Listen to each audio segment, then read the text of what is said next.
Just how powerful are the police in our criminal justice system? I mean, the entire due process, right?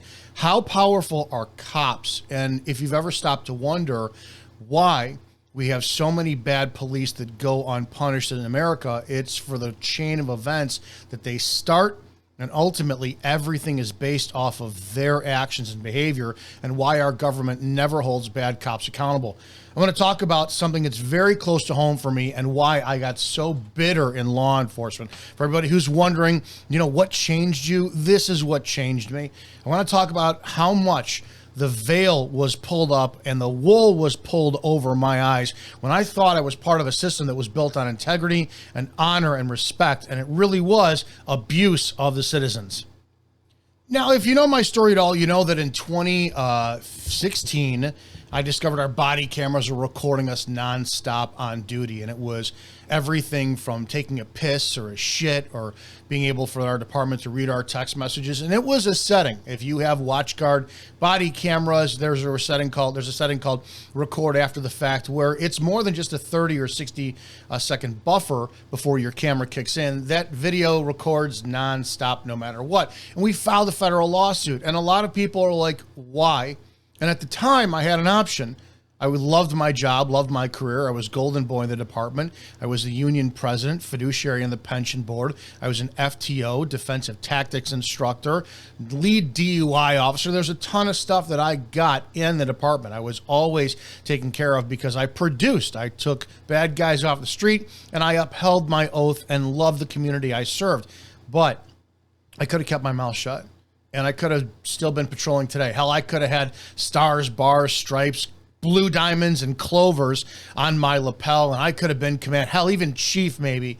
But I threw my career all away because of this woman.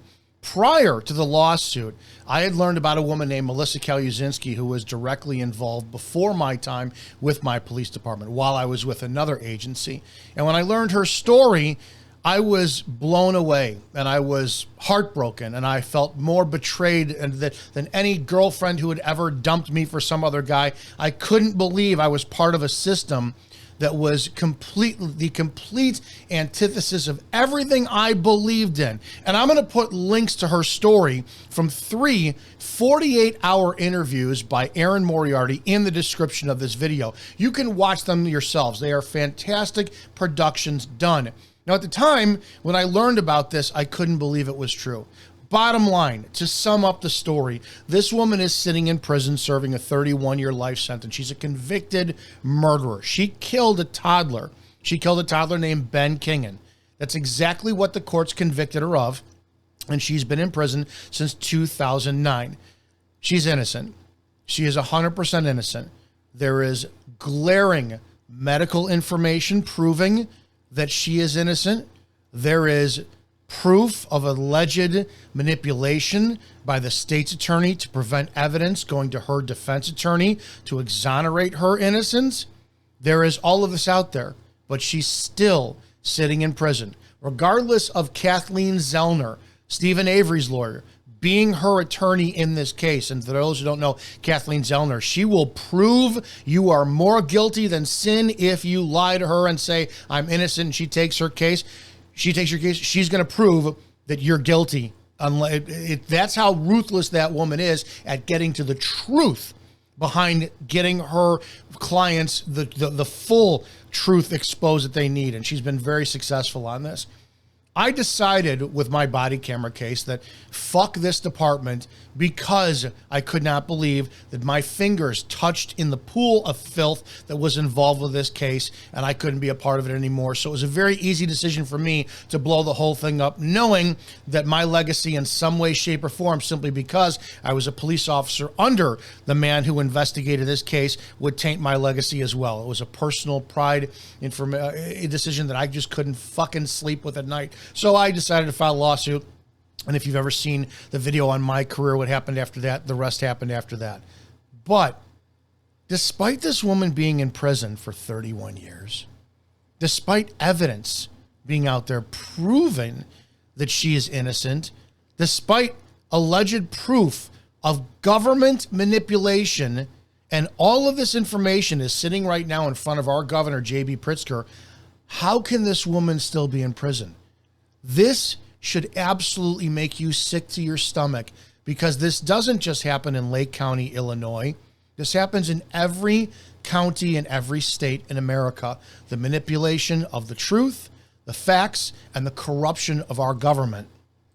Now, this is a portion of a clip from one of the most recent 48-hour episodes by Arian Moriarty talking to Dr. Paul Rudd. Dr. Paul Rudd came in after the case, and I want to point this out to you. I want you to see, well, here's a man coming to the case saying, okay, this woman is in prison because of evidence that says she killed a toddler. Well, these are Dr. Rudd's own words on that evidence.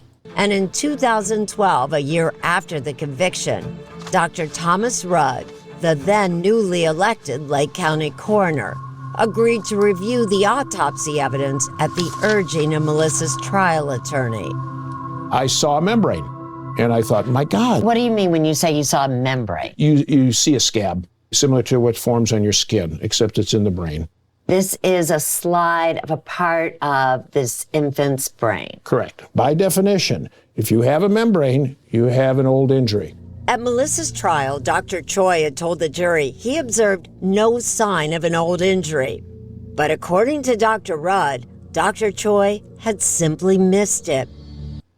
And for his trouble, for being a whistleblower on this case, Dr. Rudd was actually arrested years later for also disagreeing with the same police on a case where his medical expertise actually trumped everybody on scene. But the police found a way to arrest and silence and get removed from his coroner position, Dr. Rudd. So again, how is it? And if you watch the entire 48-hour episode, you're going to be blown away at the medical evidence that this doctor produces to negate what the prosecution brought forward. He basically said, you guys are lying. This is full of shit. And he had 100 other medical evidence examiners across the nation corroborate and verify what he said. But how is it possible?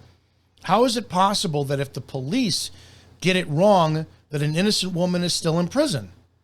Now, can you imagine if your government was involved? What would happen if your local government, because everybody wants to pay attention to federal government. They want to focus on what's happening in the White House, and they never focus on what happens in their own backyard. Their local mayors, their district or state's attorneys, their sheriffs, they never want to pay attention to this. But is it inconceivable that your government could ever be involved in the manipulation, lying, covering up of evidence that would ever exonerate somebody in order just to wind up having them convicted? He paid for him, but he recommended him. Andrew Garrett is the CEO of Garrett Discovery. Brian Bowman is a digital forensics expert who works for him. They concluded the x-rays were manipulated by someone using a software tool used to view x-rays. How did Paul DeLuca, the defense attorney, end up with these very dark pictures? I can show you. So if I take these sliders here and I drag them all the way down or all the way up, you can manipulate this photo.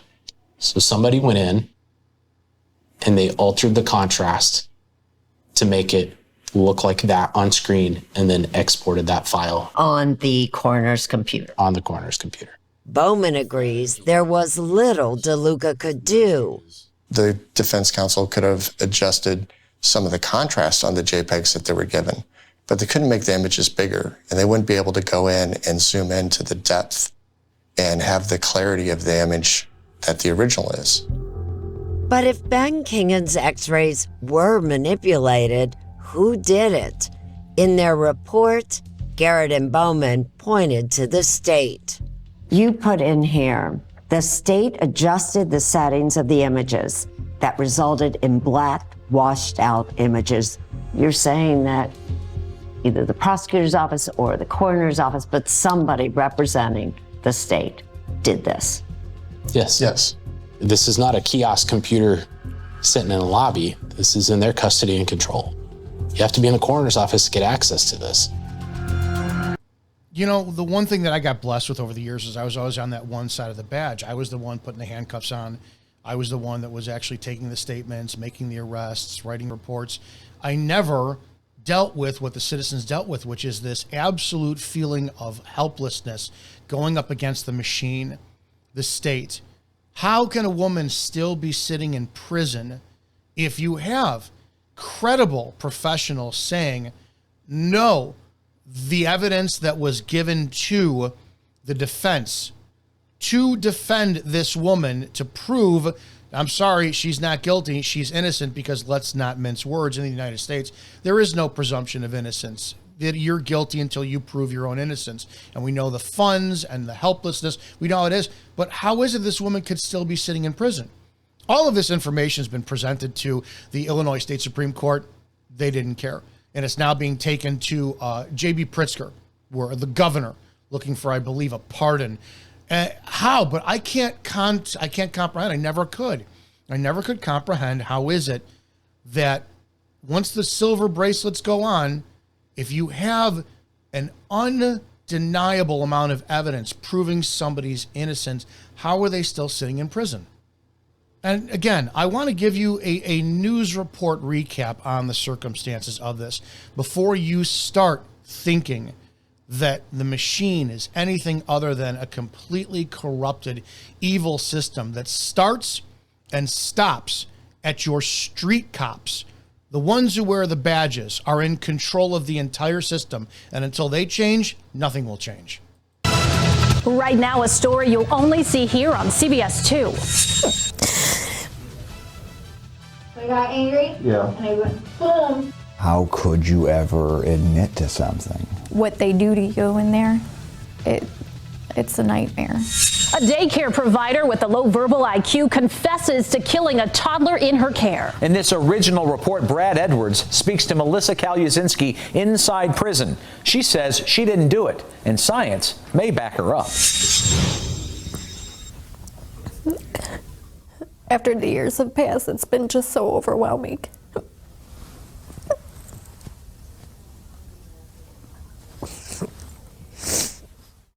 I get sad when I think about him. 16-month-old Ben Kingan. Melissa Kalyasinski was convicted of murdering him. She confessed. I'll never forget that interrogation. So I got angry. Yeah. And I went, boom. The most damning piece of evidence against you.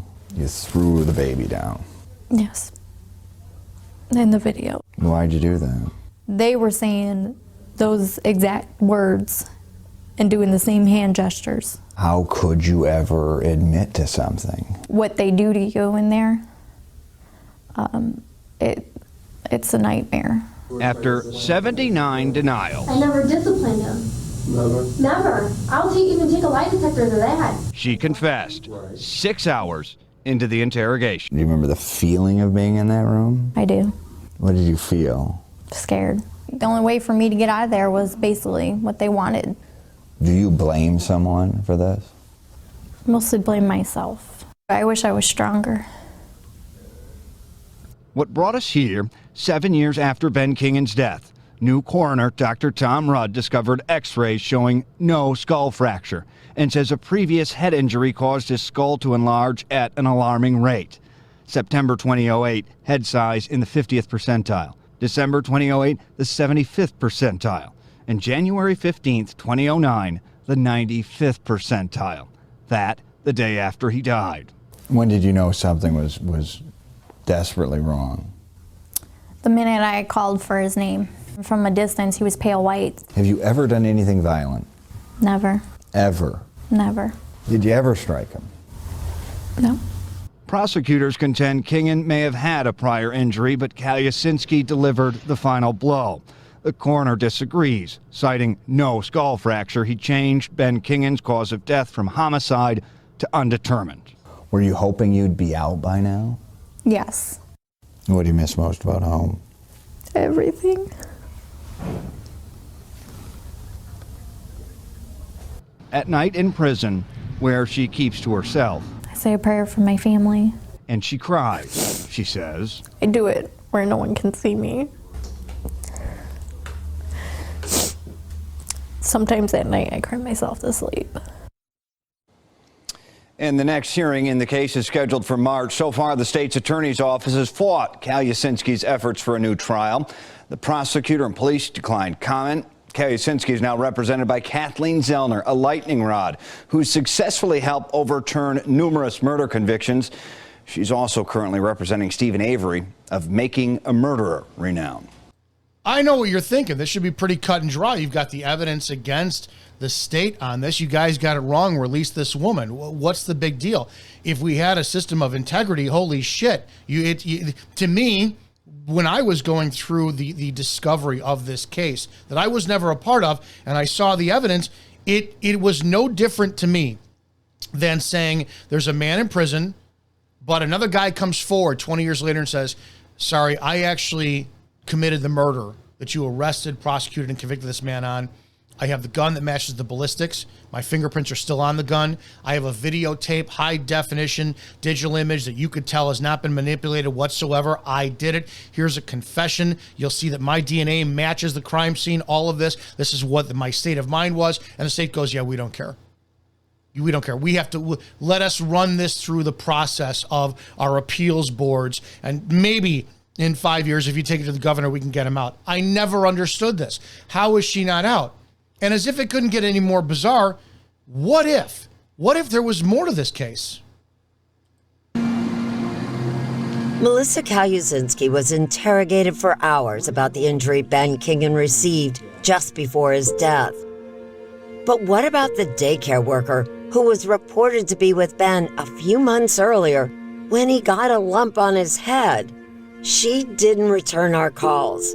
But when we located her, she agreed to speak to us on the condition we obscure her face and identify her only by Brenda, her first name. On October 27, 2008, there was a report of an injury on Ben Kingan. Do you remember that? No, I don't. The way it's been described is, from some people, is that Ben was with you and you were putting him in the bed. They heard a bump and then he had a bump on the back of his head? No. Did that happen with you? No. But you did stop working the very next day? I did. I was just kind of tired of being there. I don't recall a bump, and I don't recall ever bumping him. So do you say it didn't happen, or you don't remember it happening? No, it didn't happen. Brenda has never been charged with harming Ben, intentionally or accidentally.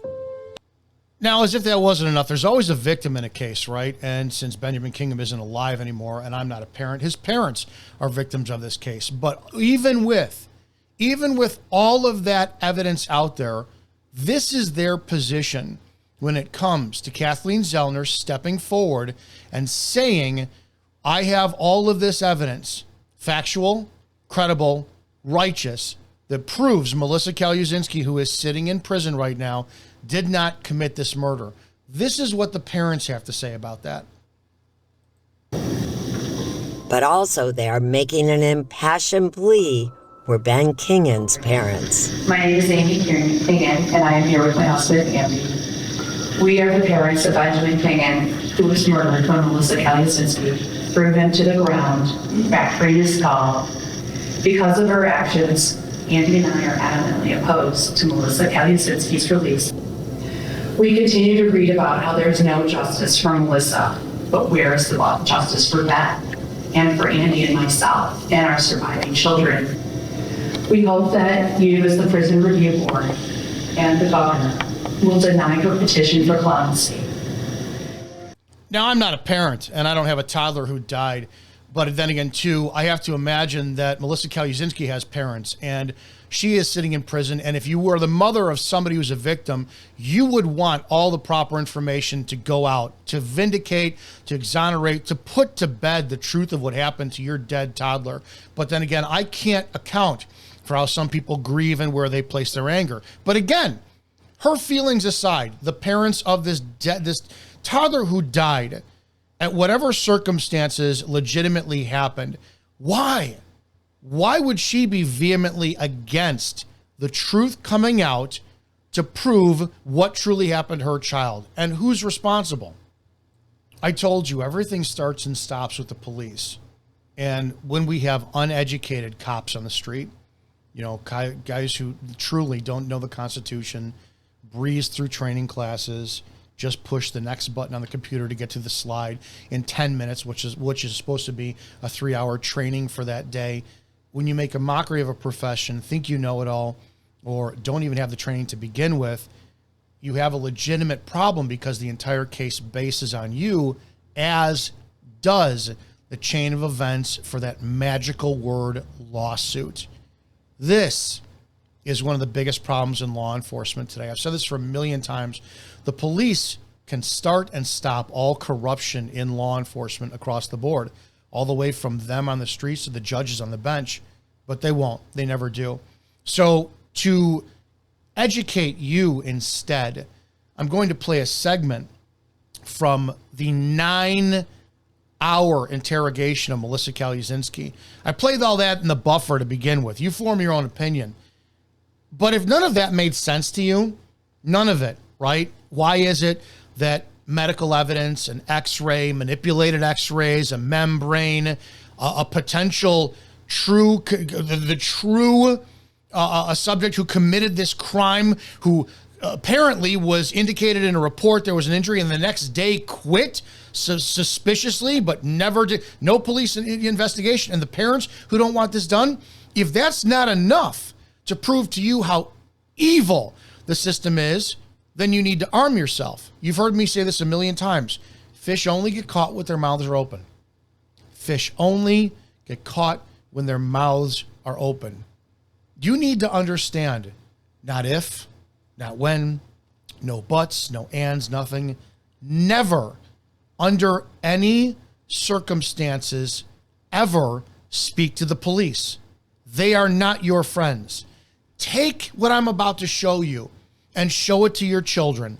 Show it to your brother. Show it to your mother. Show it to everyone out there to say, never on a traffic stop, on an invitation to come in of your own volition, on a warrant, never speak to the police. The only word you should ever say is lawyer. You can insert a please in there. Lawyer, please. That is it. And if they put you in a cell and come up to you 3 hours later, you ready to talk to us? Yes, lawyer, please. Never speak to the police. Now, in the totality of this, Melissa was picked up. I believe this was the day of the investigation. They have no evidence. Nothing. No evidence. The man at the bottom of the screen is George Falenko. He was my former police chief of Round Lake Park, Illinois. Background on him, he was never the police. He actually became a part-time cop through after being a dispatcher, was appointed to a commander, then chief of police. And after this, he was appointed to Lake County Major Crimes Task Force commander, the lead, which just shows you in Illinois, you do not have to know the job to be leading the job. And the other one is Sean Curran. He may still be active, sergeant of Highland Park Police Department. These are the two most evil men in law enforcement I've ever known about. And yes, I have severe, utter, seething contempt, hatred for both of these men that I pray on my own fucking soul to get rid of on a daily basis. So there is a bias on my part because I've been in her shoes on a daily basis. I had to sit across from this man who's at the bottom of your screen, listening to his war stories in his office, drinking coffee, waiting for him to dismiss me so I can get on the road. I know what he's like. I know the bullying tactics he tries to commit on grown men who never worked. But to watch him do this to a woman of a verbal IQ of 70, I don't have time to show the 9-hour interrogation. You could see it all on YouTube. But she denied 79 times that she committed this crime and ultimately was pressured into using on a doll, a teddy bear, that she committed this crime. You need to see why. You need to understand these tactics and understand that the only reason this woman is sitting in prison right now is because she confessed to this crime. Not the medical evidence to prove she didn't do it. Not the alleged suspect who proves that there may be somebody else out there. Not another company coming in, a professional saying that, no, this evidence was manipulated by the state of Illinois, the government, Lake County, someone either who was the coroner at that time or somebody on the prosecutor's side. Someone manipulated this evidence and covered up this crime, and not the parents who don't care what the truth is. They just want someone to pay for the price of their loss. You need to listen very carefully on the manipulation tactics of the police and realize that their words, their manipulation will send you to prison for the rest of your life. And the only reason that they are never held accountable for is these tactics, if they are used on a daily basis, which they are, would bankrupt every state in America with lawsuits after people found out how they operate. And then for art or if they eat and stuff like that, she would explain, she's like, we don't do it this way, yeah. She said that, but nothing other than that, no. Melissa, just this whole time thing and this injury to his head, it was when you were alone with him.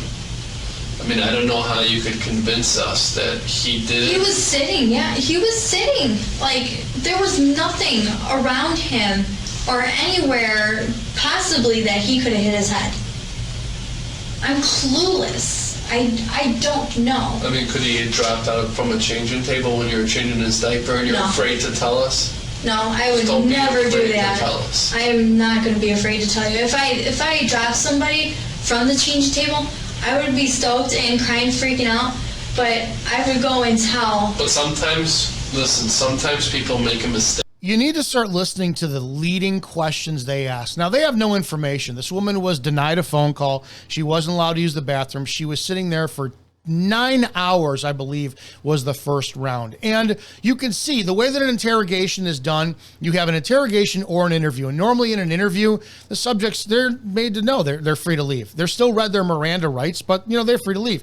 You have them facing the door. Now, the door is behind this man on the bottom of your screen here, George Falenko. He's the man in the upper right-hand corner of the frame with the glasses. He's blocking the door. Now, the door is going to be shut in this circumstance, giving Melissa the idea she's not free to leave, even though this is not an interrogation. This is an interview. In an interrogation, you're not free to leave. Interview, you are, but they don't tell her that. She doesn't know to ask. She doesn't know to ask for a phone call. She doesn't know to ask to go to the bathroom. Sean Curran, who's at the bottom of your left-hand screen, they form a perfect, like almost velociraptor tactic of where they can just swoop in at her at any time. Two grown men who are 6 feet plus tall, just bullying a girl. You're going to see body position change in a second, but just listen to the leading questions. She is doing everything she can to befriend them, to get her on her side. She has no idea why she's there. This is what happens when you talk to the police. And they don't want to tell somebody because this economy sucks. They don't want to lose their job and say, hey, listen, I just dropped a kid. So then they're going to put that in your record. You're going to get in trouble. You might be afraid, and you might be like, well, kids fall all the time. He might be okay. And then it kind of, this happens. We could understand that happening. Because you're afraid to tell someone at the time. You don't want to lose your job. The only thing I kind of feel guilt a little bit about is that I wish I could have done a little bit more and help out more because of the fact my sister was doing everything, because I literally felt guilty because I wasn't doing anything. I just made a call and I was just young. That's helpful. But that's sometimes the most important thing you could do is to summons more advanced medical personnel. That's the most important thing, number one. Now they're going to start also kind of, praising her for her work. Remember, they don't have a shred of fucking evidence, and they've interviewed every other daycare worker there. They've interviewed everybody. No, I didn't do this. No, I didn't see this. No, they've got the weakest link. They've got a woman who's got a verbal IQ of 70. This should show you how disgusting your government is and how disgusting fucking cops are, because all they want is that closure. They want that arrest. They don't care about the truth. They don't. Remember, no evidence, no coroner phone call, no x-rays, no nothing. All they've got is, well, this kid probably was thrown to the ground. Listen to what would be called leading, Your Honor, in a courtroom, and how it's 100% permissible in an interview/interrogation. And also listen how they're trying to befriend her in the process. We're trained too. The most important thing you could do is get on the phone so more people come that know more than we do. So you did do something to help them.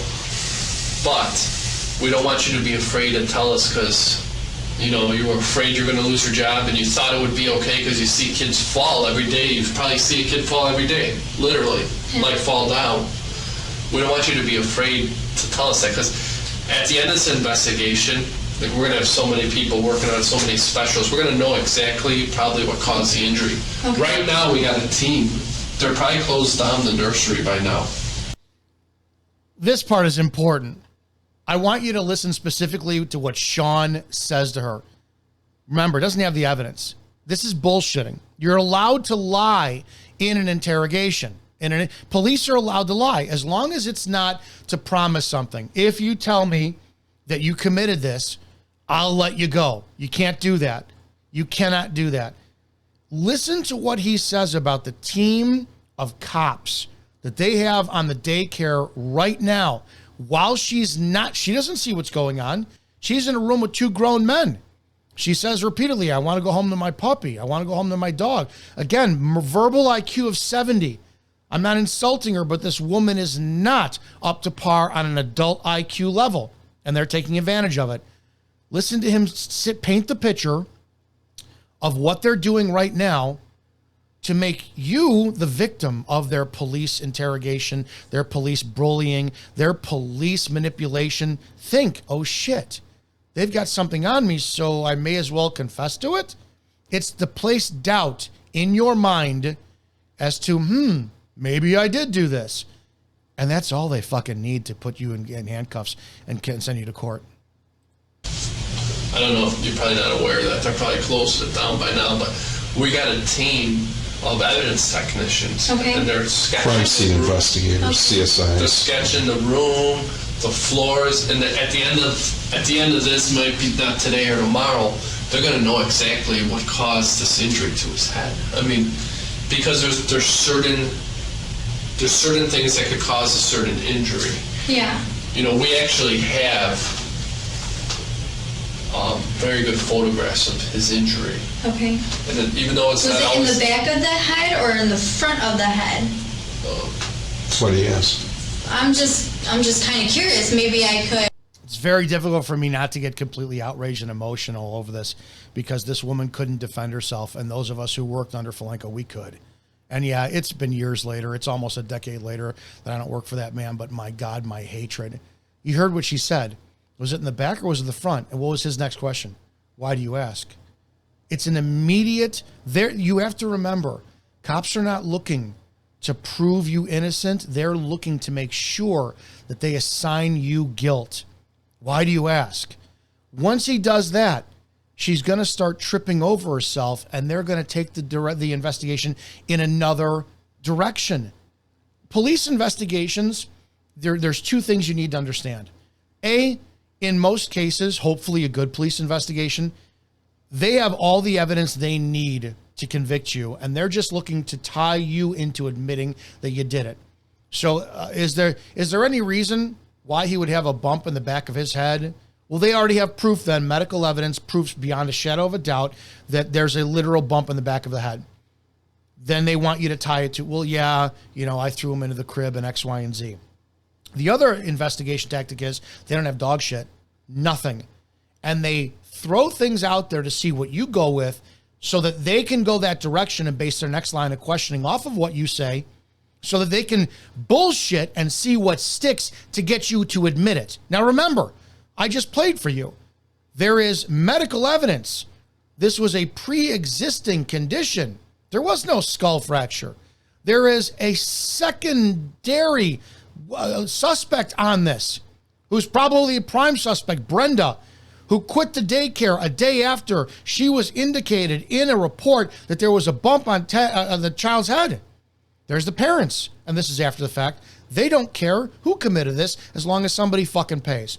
Then there's medical evidence of an x-ray which has been manipulated. Now the medical evidence the parents don't, and Brenda at the time, she wasn't there, they didn't know. But again, cops have nothing. So you see George perk up. Watch his body language as he perks up on this. And she says, where's the bump? What? Why do you ask? He sees his next direction. This is why you never speak to the police. Even though it's was it in the back of the head or in the front of the head? That's what he asked. I'm just kind of curious. Maybe I could rethink, and maybe see if it was from the back of the head. Maybe he, when Crystal probably, when she was doing CPR, when she picked him up and put him on the change table, maybe he hit his head really good because it bounced up a little bit. Maybe that could have been the reason when she put him down. You know what I mean? So, like, for his head to kind of bounce a little. You could see, too, this is the bullying tactic. All of a sudden, the body language changes and George moves in. Now, I want you to understand the manipulation and the report writing factor. She just said, maybe when Crystal, who's her sister, performed CPR, maybe when she put him on the changing table, he bounced his head because it came up a little.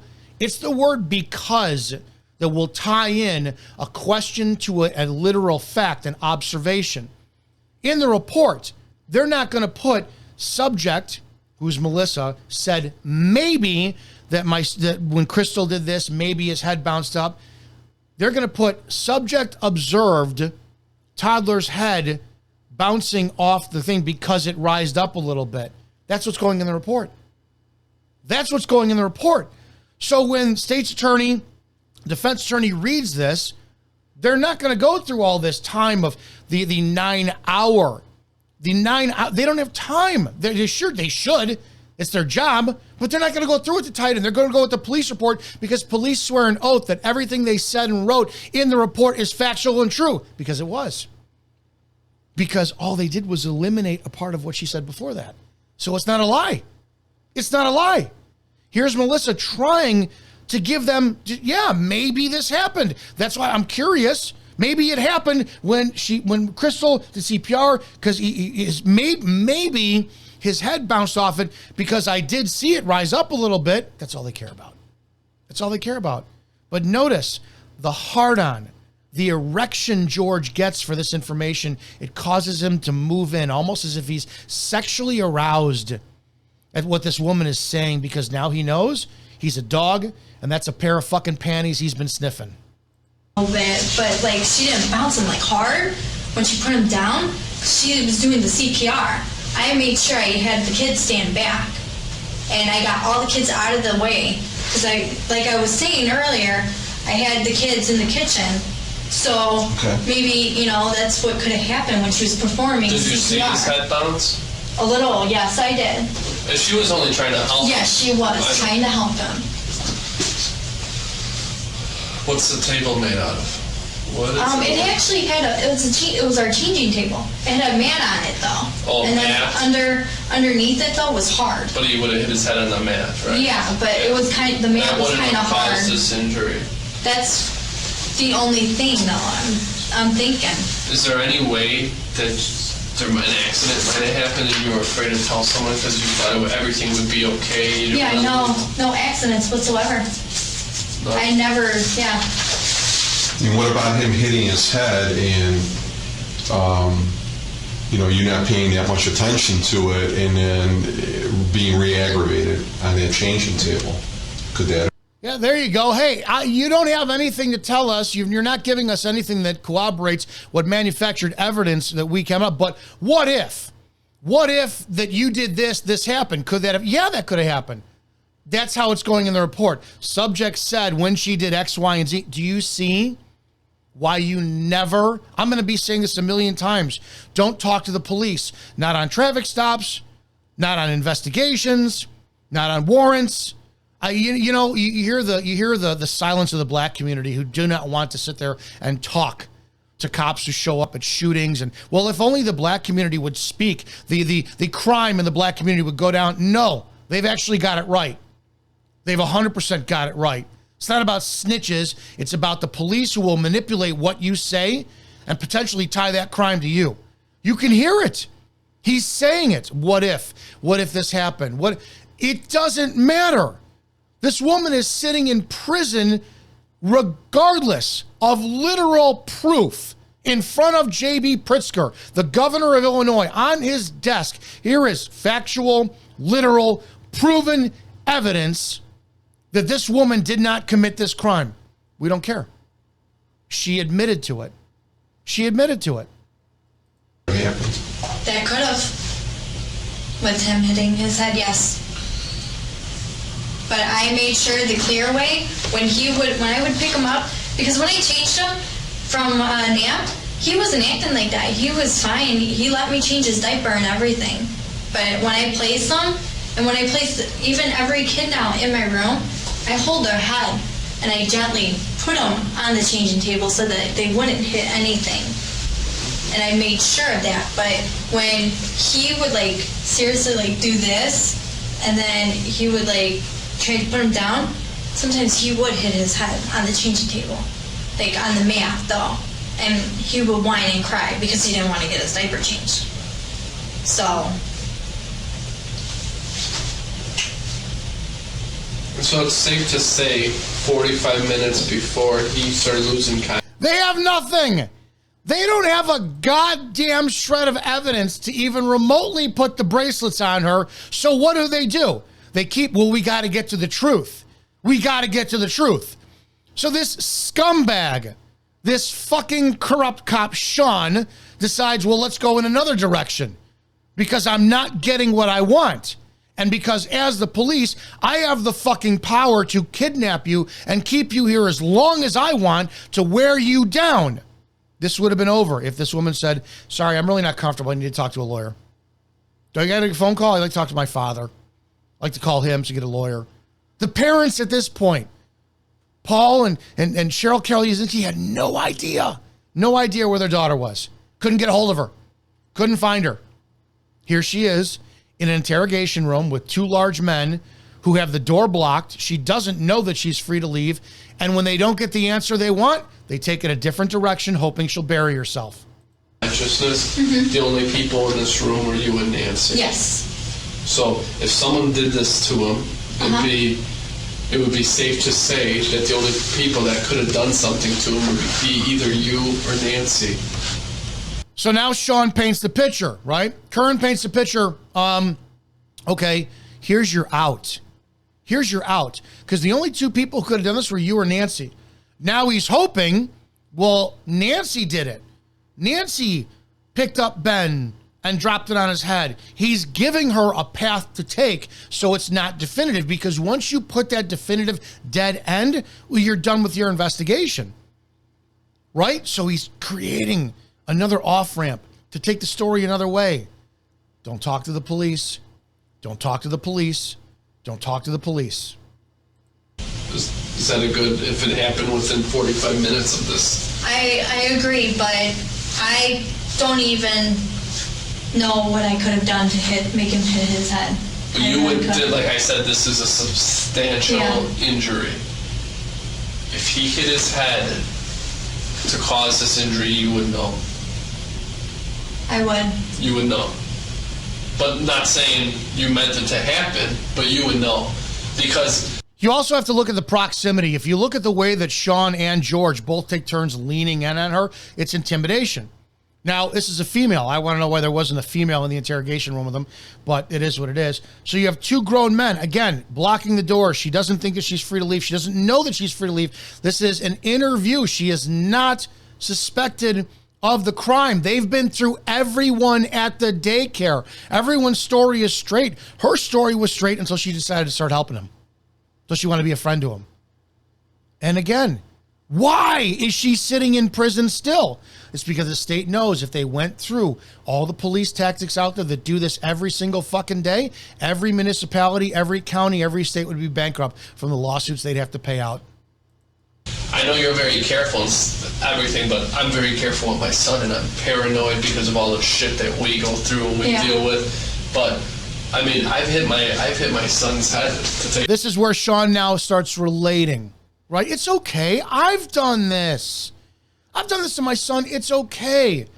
You need to show this to your family, to show them the tactics they use, because Sean could buy you a full steak dinner, put the rose petals on your bed, put the ring in front of you.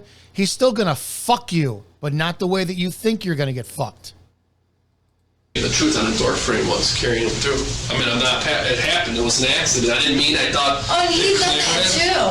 But there's stuff I didn't mean to do that. Yeah. But I mean, it's hard to believe that there's never any accidents, or I'm almost worried when he's on the changing table because they flay around so much and they go crazy.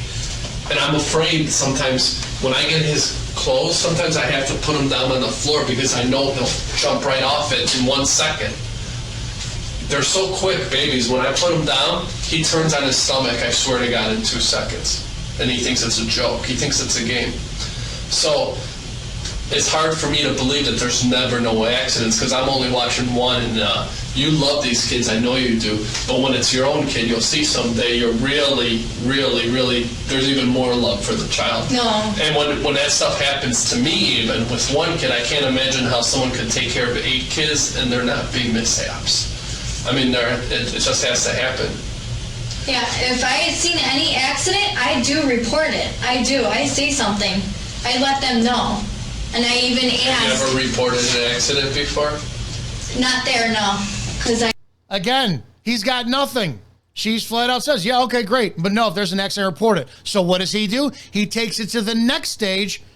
Have you ever not reported an accident before? Because every time he asks a question, she answers solidly, ending his investigation.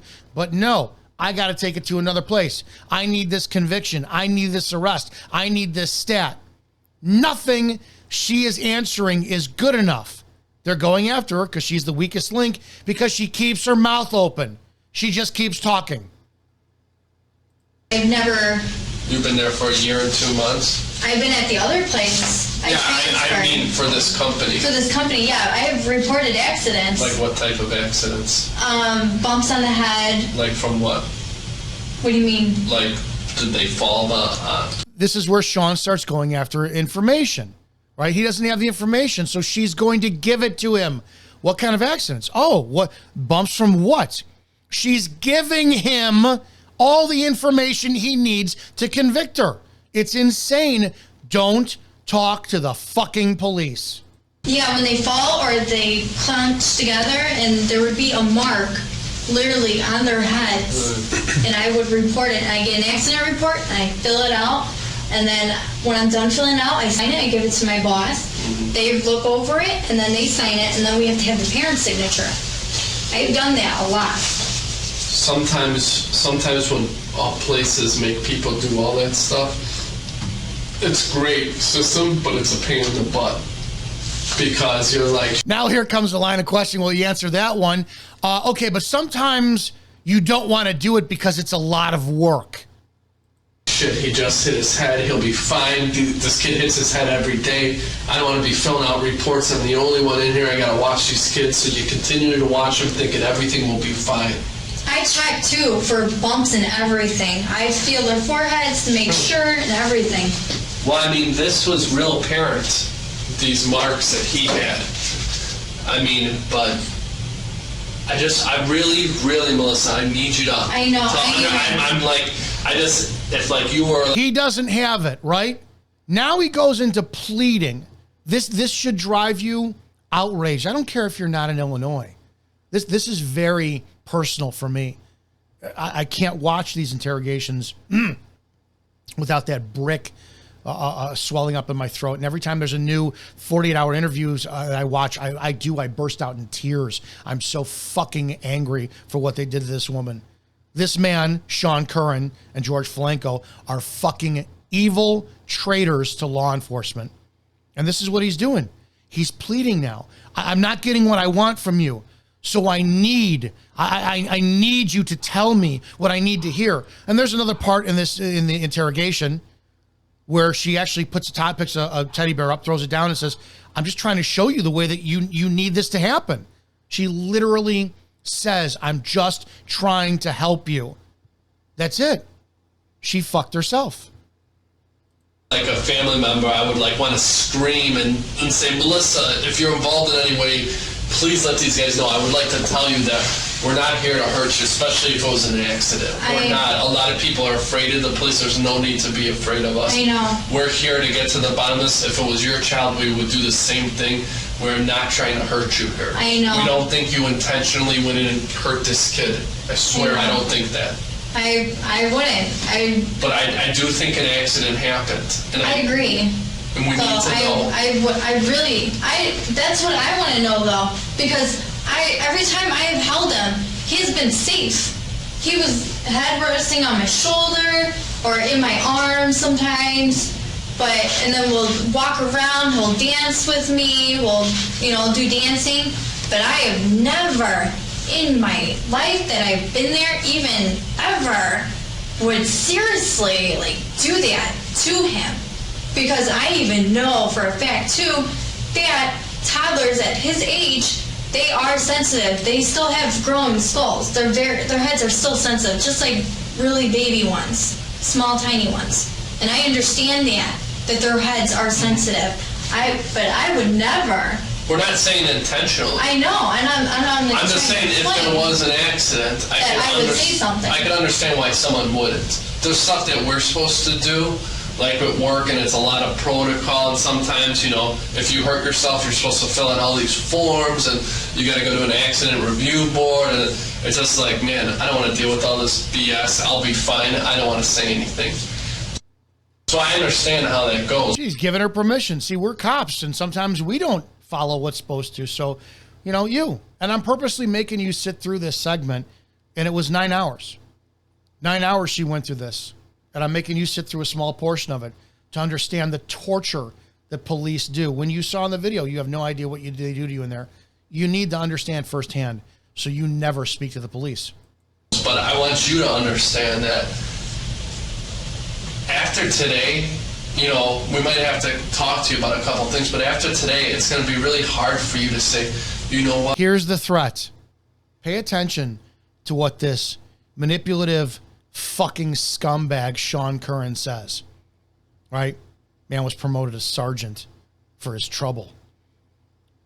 Well, after today, things are going to get worse for you. So we have nothing on you. We have no proof or evidence that you committed a crime. Nothing. But since you're not telling us what we want to hear, we're going to make it worse for you. Listen to this. Disgusting, fucking treasonous, corrupt, evil piece of shit manipulate a woman whose IQ couldn't handle or grasp what she was able to do or not. I was thinking, and I dropped him, and I forgot about it. It doesn't seem like an accident then, but if you told us today, listen, detectives, I was changing him, he was going crazy, he fell out of the changing table, he seemed fine, so I didn't say nothing, there was no one else in the room, and I couldn't leave. I monitored him, he seemed fine, all of a sudden, I seen him shut his eyes, I decided that at that time, I've got to get help, that he wasn't fine. We see this in courtroom TVs and movies all the time. Objection, Your Honor, leading the witness. He literally painted out everything he wanted her to say. And if she had said, yes, that's what happened, well, then he would say, okay, we need you to write down a written statement that that's what happened. And that's it. She's done. You just heard him lay out exactly Sean Curran, Highland Park Police. You just heard him feed her every fucking thing he wants her to say because he has zero evidence. When we find out 7 years later, skull fracture, pre-existing. There was no skull fracture at the time. Potential true offender. Manipulated evidence. But none of that matters. How? How if this woman is convicted on a confession only, and if anybody with a brain can clearly hear, this woman didn't commit this crime. She was clearly being manipulated. How is she still in prison? Because the amount of money that they would have to pay, we're talking million. If Juan Rivera was released, 10, 15 years ago, more than that maybe, and Lake County paid out $20 million, this woman's getting a $50 to $100 million payout at taxpayers' expense. That's the case, please tell us. Please don't help yourself. I am telling you the truth. I did not drop him. Anything, nothing serious. Did you hit him in the head? Nope. Did you do anything to contribute to any of these marks on his head? No. Nothing. Done, Sean, done. Right there. This should be cut and dry done.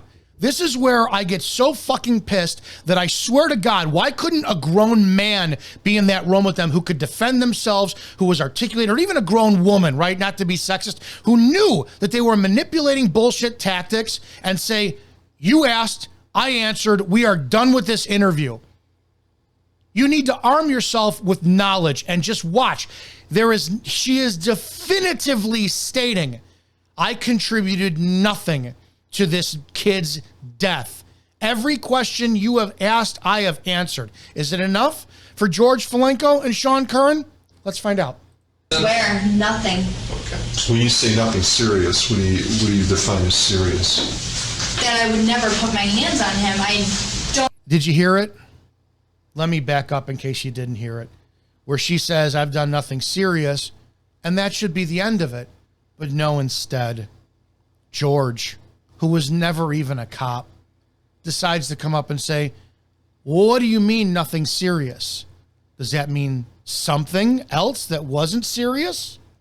Did you hit him in the head? No. Did you do anything to contribute to any of these marks on his head? No. Nothing? I swear, nothing. Okay. When you say nothing serious, what do you define as serious? That I would never put my hands on him. I don't even recall putting or hitting him. Even if he was crying or whining so bad, I get a little frustrated, yeah, because he's screaming, but I would deal with it. I would be like, Did you see the direction that she just opened up because she decided to talk? He asked a quick question. What do you mean? How do you define nothing serious? But then Melissa decides to start going into this big dissertation. Well, blah, blah, blah, blah, blah, blah, blah, yeah. And then she gives them another fucking piece to continue their investigation. Well, sometimes I get frustrated. Never talk to the police. This is the only reason this woman is sitting in prison for 31 years, is because somehow in this corrupt, disgusting, severe lack of integrity system, cops get away with this. And every cop across America, you have one of two schools of thought. They'll either defend this because they have to. Because by defending this means they can get away with themselves and they never want to open up themselves and go, shit, I've done that too. I could be guilty. And they don't want the fucking spotlight on them. Or they can condemn it. And they don't. They'll hide behind their fucking computers. They'll all send me DMs privately. That was a bullshit interrogation. She's innocent. Fucking say something. Oh, I can't. This is why police are the most powerful agency in the United States and the most corrupt and the only ones who could save the country when it comes from this corruption. But they won't. It's understandable, but I wouldn't pick him up any other type of way. Melissa, you said you don't recall. I mean, it's a lot different than... Yeah, I know. I don't pick up objects. I don't want to throw them. But you just said you don't recall. Yeah, that's what I'm trying. Now remember, Sean had his turn. It's George's turn now. This went on for 9 hours. To explain. It's hard for me to explain. That means that there's a possibility that... I did not, but I'm telling you right now, though, I did not pick up anything. This is for all of you who are in depositions or anything at all. Did you hear what he just did? Well, you didn't recall, but that means there's a possibility. They're looking for you to trip up. That's it.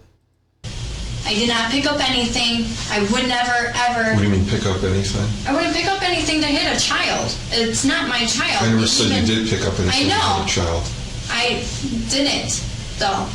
If that comes to the... Now, personally, like I said, I hate this man, and I'm working on it as a person of faith. I pray that maybe someday when we're in paradise together, he and I will hug and we'll sit at the banquet of Christ's table and we will bake bread, and because nothing on this earth mattered, right? That's where my head is at, because I've sat in rooms with him every day before my shift started, thinking this man was a father figure of mine, and he would pull this same shit on us. We're like, what are you doing? Well, yeah, maybe, Joe, who he couldn't stand, my partner on the street, and he wanted to get rid of. Maybe sometimes Joe doesn't do this, right? Is trying to get information out of me. And I was going, holy shit, you motherfucker, trying to manipulate me. But Melissa doesn't know this. Melissa, and you, the public, don't know this. And your children or your spouses or your friends, when they're picked up and talk to the police, they don't know this. You need to know this. If people are saying that, I didn't. Why would somebody say that? You know what? I don't know. I don't pick up things. I make sure the kids are safe. I make sure they're taken care of, changed, healthy, son's there. How you end this, just to let you know, because you hear him just ask questions every time she asks the questions. It's just like fucking 40-year-old virgin. Just ask questions. Hi, nice to meet you. Is it nice to meet you?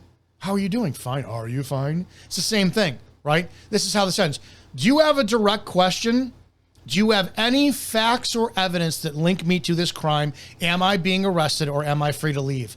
End the interrogation or interview now. That's it. I'm sorry. Do you have information that proves that I did X, Y, and Z? If you show me that information, I will either verify it or I'll deny it. But unless you have you have a statement, I'm not answering any more questions. You know, they're well taken care of. Melissa, did somebody pick something up and hit him in the head with it? No, I did not see anything. The kids, they had like a plastic bat, a little kid. He hits like things, that's it. Could someone have hit him in the head with the plastic bat? Do you hear these cocksuckers and how this shit just changes? It goes from, I didn't do anything, and she's all the way back down the bottom of the hill. Oh, you just gave us more information, Melissa. Now there's a plastic bat. Well, she went from, there's no ifs, ands, or buts, nothing picking him up, nothing dropping him, didn't hit him with anything, blah, blah, blah. Then George comes in, well, define this. And is it a possibility? Well, could this happen? And then what does she do? She gives them more information. Well, there is a bat. Now we start all the way back at zero. Let's go down the bat. Don't talk to the police. The children had it. But would a worker No. hit a kid?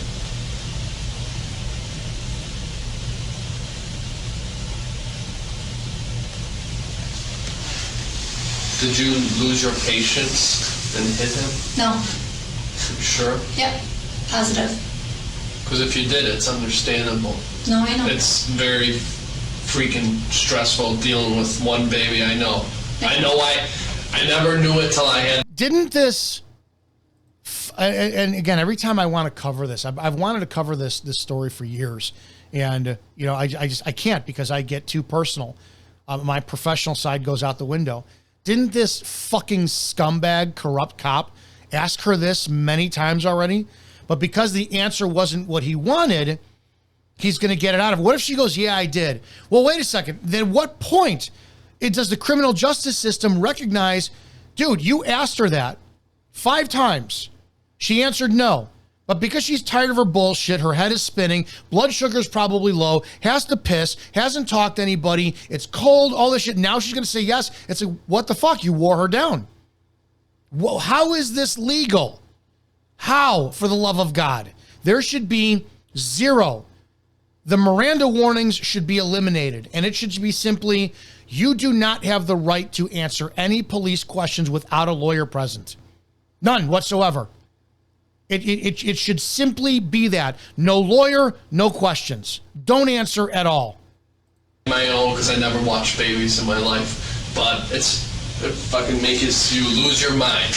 Yeah. I mean, those are the best words. I'm not trying to not be professional. You can lose your mind sometimes because they'll go screaming. You're trying to get other stuff done, and that's only one. So I can understand if someone all of a sudden they lose their mind for a second and they hit a kid. I totally understand why someone would do that. Yeah. We've had incidents where people just flat out black out, and the next thing you know, I mean, because they get aggravated, they get frustrated. We get a lot of that with husbands and wives and domestic arguments, parents with their children, and they'll just flat out sit there and say, I just blacked out. And then, you know, when I finally realized what happened, you know, I composed myself and then just went on from there. No, never blacked out. Notice how George gives her an out, but he doesn't tell her the accountability of it. Yeah, then afterwards, we fingerprinted him, mugshot him, and they're sitting in prison. He doesn't do that. He's just telling her, it's okay. That's permissible. You're good. Did you ever hit a kid there? No. No? Nope. What are the other workers? Are they ever going to say you hit someone? No, they would never. Now Sean wants her to roll over on her coworkers because he can't get a fucking story out of her. And like I said, this goes on for 9 hours. But after losing their patience and not getting what they want, now they turn the heat up on her. Everybody, we want to clear the air, and we want to know now, because now it's credible. In a few days, it's not going to be credible. Okay. I To be honest, I have yelled, like said not nice, but he was sitting up and he just like drops. And like I heard him hit his head. Where? On the carpet, though. But On the carpet or on the tile? On the carpet. Was that Wednesday? Yeah. Okay. A couple of times he's done that when we say no, not nice, and he will get upset. Like he was sitting straight up and he would fall. Like he would like seriously like fall completely and hit his head. And what, did he get upset after he hit his head? Yeah. He started crying? Yeah. Okay. Do you remember what time he hit his head? No, I don't. Kind of approximate, maybe? Now, all of a sudden, remember, go back to everything, because this is hours later after the initial part of the interrogation. They couldn't get what they wanted. And they're going to leave the room, come back, leave the room, come back, this and that. And what they're going to do is they're going to talk about their tactics, what's working, what's not working. Now they got it. They got it. She just admitted he's a thrower. Well, I didn't do anything. But now he threw his head back on Wednesday after I said, no, not nice. Now they've got it. Now they have to tie it to her. She just gave them evidence to tie to a crime that they don't even know is a crime. But all they want is that closure. All they want. I remember my very first year on with Round Lake Beach Police Department. I'll never forget it. We get a report of a baby in a dumpster. Baby in a dumpster behind the Regal Cinema. I'm on FTO. I'm on afternoons with my FTO, Wayne Wildy, who just retired as the police chief from Round Lake Beach. And at the time, Rich Chiarello was the investigator. And there's Rich. Rich is investigating. Now they got this, I believe, homeless woman in the interrogation room. And I'm done at 11, but it's about 1 o'clock in the morning. And I'm walking in, and they're all high-fiving. Oh, good job, Richie. Lake County Major Crimes Task Force was in there. All high-fiving because Rich Chiarello got her to confess that was her baby. She had it dumped in the dumpster. They arrested her. I don't know whatever happened to her, but I do know that years later, DNA evidence proved it wasn't even her fucking kid. Don't ever talk to the police. Was it probably sometime in the afternoon before, ahead of time, before they had snack, maybe? Okay. Because he's like... And what was it, I mean, I know you were saying that you guys have like reading, you have playtime. What event was that during? There was nothing going on. It was just playtime. Okay. Because like when he got up from nap, I saw him, he was awake, picked him up, I was like on the recliner, the rocking chair. Right. Just, hanging out with him and like, we were being silly or whatever. And I know later out throughout the day, he did something to a point probably where, we would like say, no, not nice. And he took it very, very harsh. Did you say would that be you and Nancy or just you? Well, Grundy was in there too. Okay. Yeah. So it was after nap. So what was he sitting on the floor? He was sitting on the floor. And can you, how fast or hard did he fall back? Like boom, like really fast. Like he would, like how he would throw himself. Like, He threw himself backwards. He threw himself backwards, really hard. And did he start screaming or crying? Yes, he did. He did. Okay. Who was in the room? Me and Wendy. He's filling her all the evidence she needs to tell the story. He's creating the story. He just needs her to tell it. Okay. How did you guys calm him down? Or did he calm himself down? Or he calmed down, but then we put him. Now it comes to, okay, you did it, but you're not a bad guy. What did you do to make sure you helped out? In the little chair where he usually goes. So you just picked him up and put him in that chair? Yeah, we picked him up and then we were like, you're okay. And he stopped crying once we picked him up though. And then we put him in the chair. And then what did he do in the chair? He was fine. After that, he was just sitting there. He was playing or just moving around, whatever, had his eyes open, everything. Can I ask you, why didn't you just tell us that to begin with?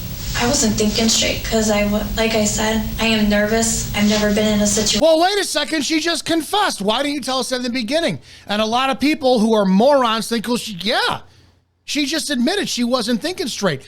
How do you think straight?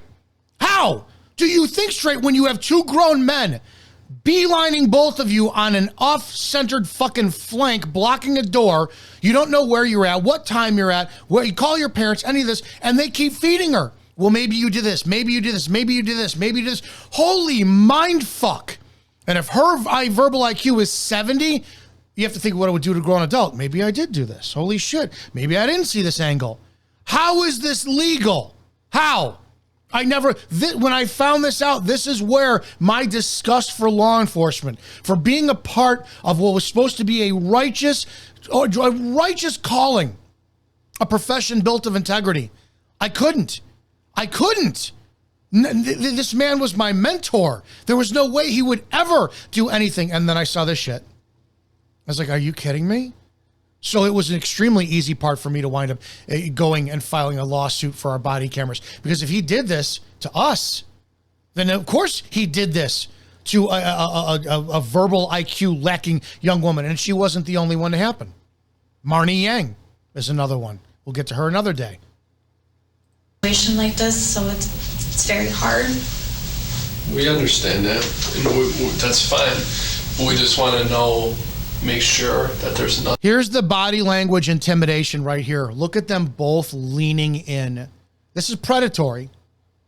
This is predatory. This is male dominant sexual behavior, predatory of a female. And look at them both doing it. This is intimidation. This is, you will tell us what we want. We're your friend. One way or the other, you're going to give us what we want. Nothing else that you decide not to tell us, and we have to drag out, because every time we have to pull stuff out or make you know that we're going to find out that you were there, or we're going to find out. I promise you. I just don't want to lose my job. Don't worry about your job. You just heard it. She doesn't want to lose her job. That's her. That's her why. Why is she? If I tell them what they want, I'm not going to lose my job. Remember what she said in that interview with Brad Edwards. You have no idea what they do to you in there. You need to know. You need to arm yourselves. You need to tell your family about this and tell them never to talk to the police. You know what? With the tone. Like, sometimes I feel like I'm blamed. Look, what did we tell you from the beginning? We're not looking to put blame on anyone. We're looking to find out what happened. What happened. Right. And by not telling us 100% the truth, then yeah, people are instinctively going to blame you. They're going to point the finger at you because of the time, the location. You know what I'm saying? You're there. It's not like there were 50 people in that room with you, okay? And I know how important your job is, and I know how important your career is. I mean, you have laid out in your mind what your career is going to be, right? You're doing the right thing. You said it yourself that every time something had occurred, that you reported it, okay? Maybe this time you didn't because, oh my God, yeah, you're a responsible person, and you don't want people to point the finger of blame on you saying you are irresponsible, okay? They broke her down successfully, 100%. You hear him. You're a good person. Just tell us what we want to hear.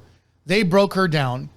They badgered, bullied, terrorized a fucking young girl who was not armed with the education on what she could or couldn't say, and they got what they wanted.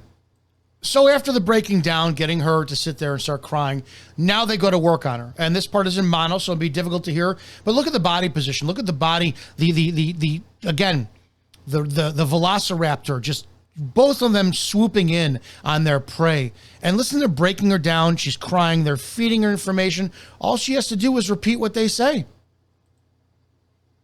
Injury was like my partner said, it's like someone getting dropped off a second story. The baby would have started to cry.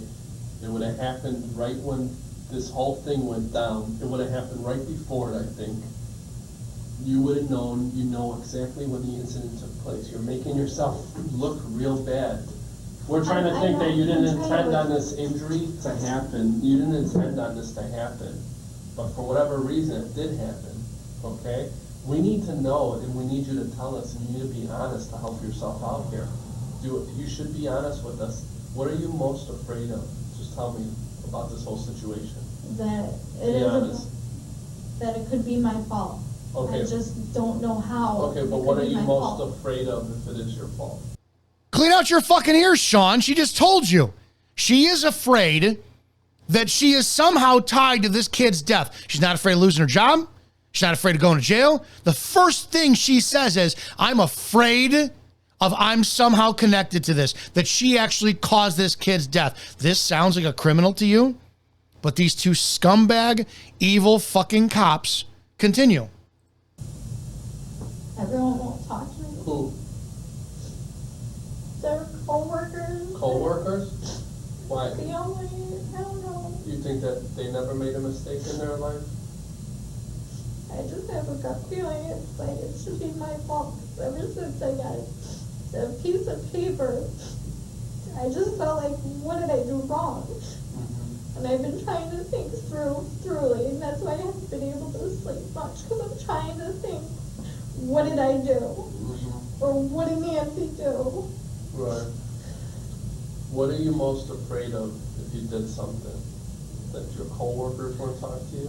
And then I probably would get a fine or go to jail or something. Well, Melissa, if you didn't, our goal is if you didn't intend on causing pain or to somebody, we wouldn't want you to go to jail. It's like that whole act.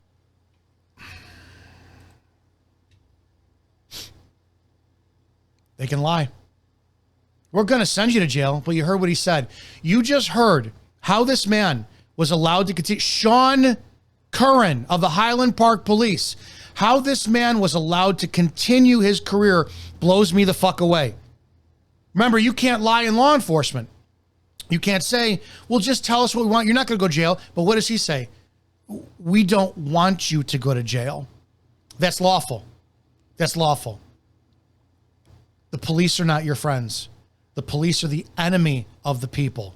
Keep that in mind. If it was a complete accident, even if it was something out of frustration, and maybe you put him in a chair too hard and the chair flipped over, we need to know, but we need to know now. You're worried about your co-workers? Give me a fucking break. This kid's dead. Fuck your co-workers, okay? I mean... And your family's always going to be there for you. Always. They're not going to think anything less of you because they know you as an individual. They know you as a person. Who the fuck, you know, if these guys, how about this? If they're thinking, if you don't clarify this, then what the fuck do you think your co-workers are going to be thinking this whole time anyways? But if you bring this out, we know.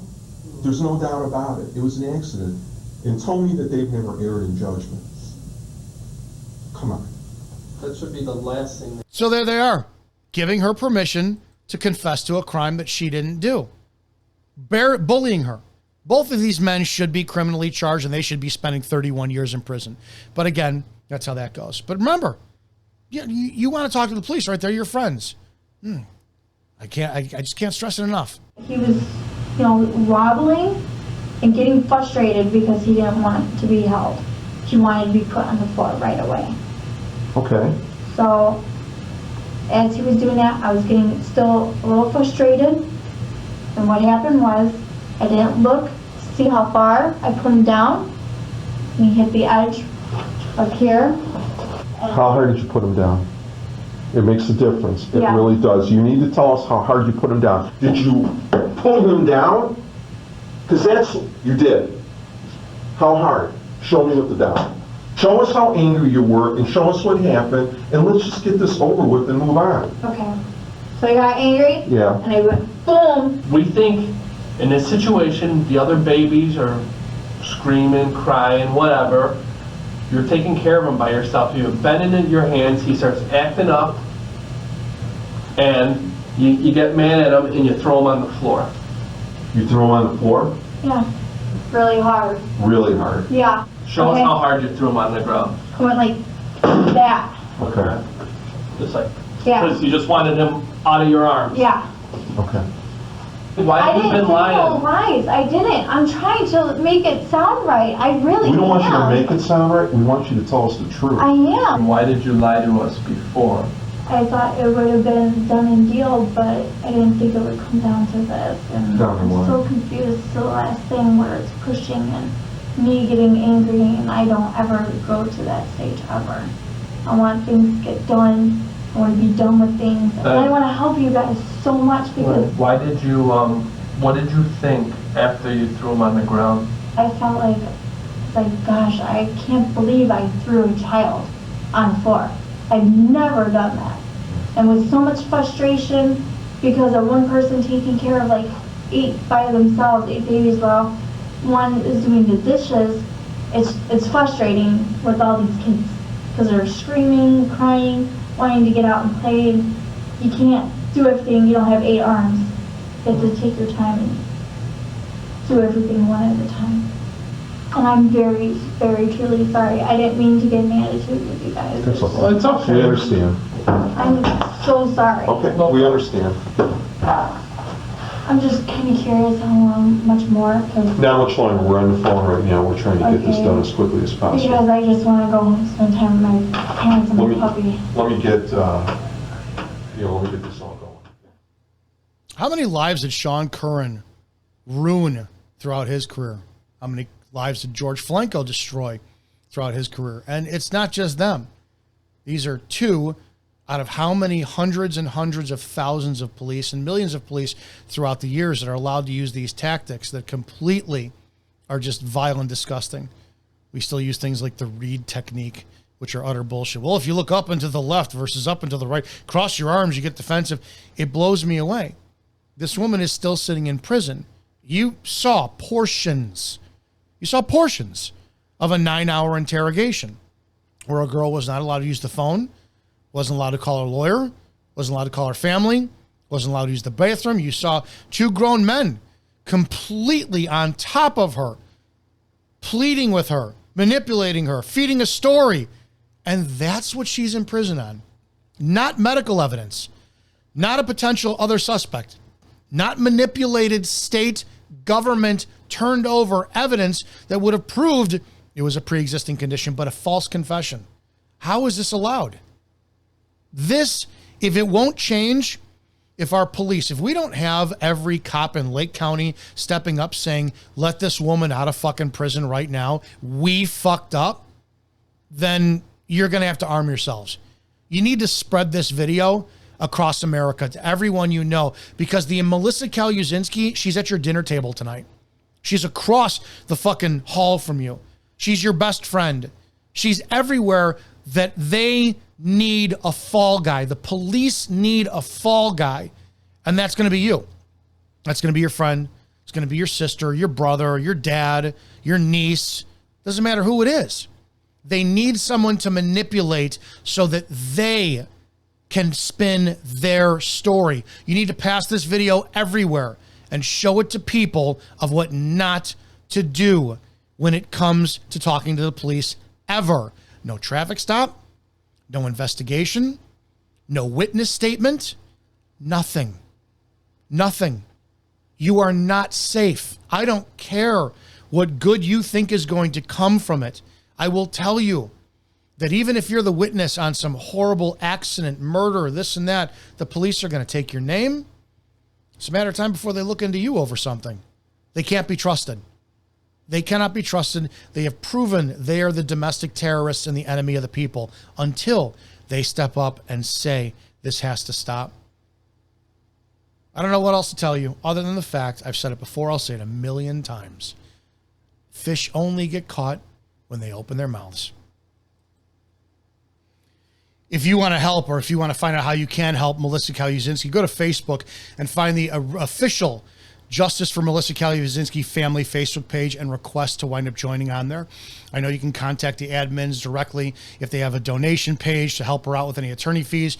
You can find out how, if anything, you could do to support Kathleen Zellner and her work, or maybe how to directly contact Governor J.B. Pritzker and demand that he wind up granting her clemency, or whatever the process is that Kathleen Zellner has. If you want to have other information, like I said before, you can contact the Highland Park Police Department and ask their status of Sean Curran. George Flanko has retired from law enforcement and is living his life in the sunset now after both of them tortured, abused, and bullied a girl and confessing to a crime she didn't commit.